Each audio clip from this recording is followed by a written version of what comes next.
following are some questions posed from students and devotees. How can one experience anything if one is beyond the mind and beyond the senses?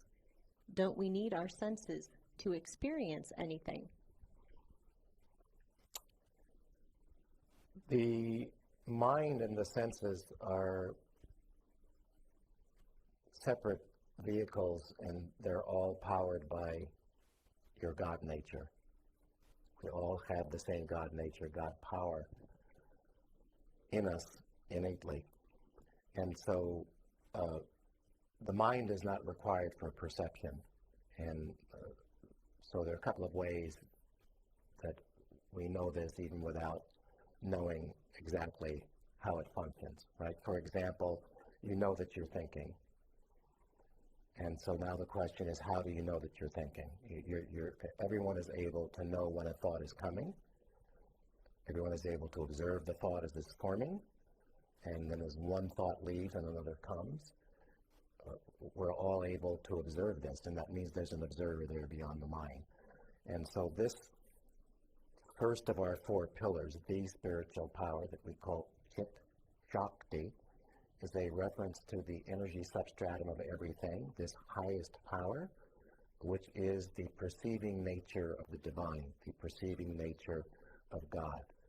And we all have the same God nature dwelling within us fully. Sometimes we refer to that as the self or the supreme self or the formless absolute. And that power is the power of perception.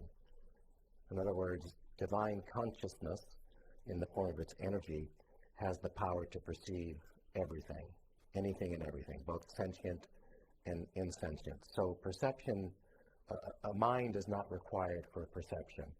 You know this, again, because there is a witness to the mind. That's how you can see a thought coming before it's fully evolved, and you can formulate thoughts. Who's formulating the thought, right? This is a question that people don't think to ask. But you know that there's a process by which you observe a thought forming, which means that there would have to be an observer beyond the mind. We call this the observer or the witness to the mind. This is the experience of the witness consciousness state, the state of witness consciousness. And so it's a perceiving awareness. And this God nature that is within us is the perceiver. So the other way, for example, that I can give you is that I'm sure you've had times where you've had a very deep sleep and you can't remember anything except that when you wake up, you know you've slept, right? You say, oh, I had a great sleep and I don't remember a thing. Well, how do you know if you don't remember a thing that you had a great sleep? Because there was an observer, there was a witness to the state of your body in a state of rest. And same as with how do you know that you're thinking, right? How do you know that you've dreamt? Right? There are times where you wake up, you didn't wake up in the middle of the dream, but when you wake up in the morning, there's a residue, and you realize you had a dream. And sometimes you can remember all of the details of the dream, and sometimes not. But we know even scientifically that for most people, if they're in deep sleep, the brain waves get subtler and subtler and subtler, quieter and quieter. And so modern science, by using very subtle instruments, is able to ascertain that the mind is not active or as active by way of what the brain waves are doing. And there are yogis who have been tested when they're meditating and have full perception, and the brain waves are almost completely silent. So there are lots of ways in which we know this. The point being that there is a witness to the mind and the senses. That witness, that indweller, your God nature, is the perceiver of everything. The mind is not required for perception. It's not required for awareness. The mind is actually an energy of consciousness, an energy of this highest power that contracts at the moment tasks are required to be done, at the moment that something is required to be recognized with respect to mantras, words. so that we can formulate what we're seeing. Is that a chair? Is that a dog? What did I hear?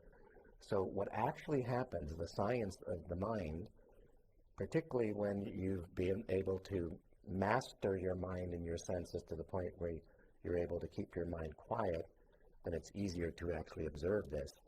But mind is an energy of consciousness that contracts, that comes into being as it is necessary to recognize something in form and put language to it. And so with the restless mind, you've got a mind that's, it's like a super hyperactive kid, right?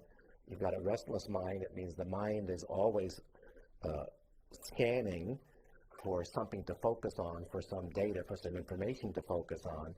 But when there's no need for the mind to do that with a corresponding task that has to be done or something that has to be recognized, right? That's coming from the world of your inner impressions. So the fact is, there are many ways in which we know, even experientially, and with the methods that we instruct here and the experiences that people have, that we've confirmed this even in our case studies, that the mind does not have to be active in order to perceive or be aware, because the perceiver is the self, your God power. That's what perceives. That's where awareness is. That's the foundation for all awareness.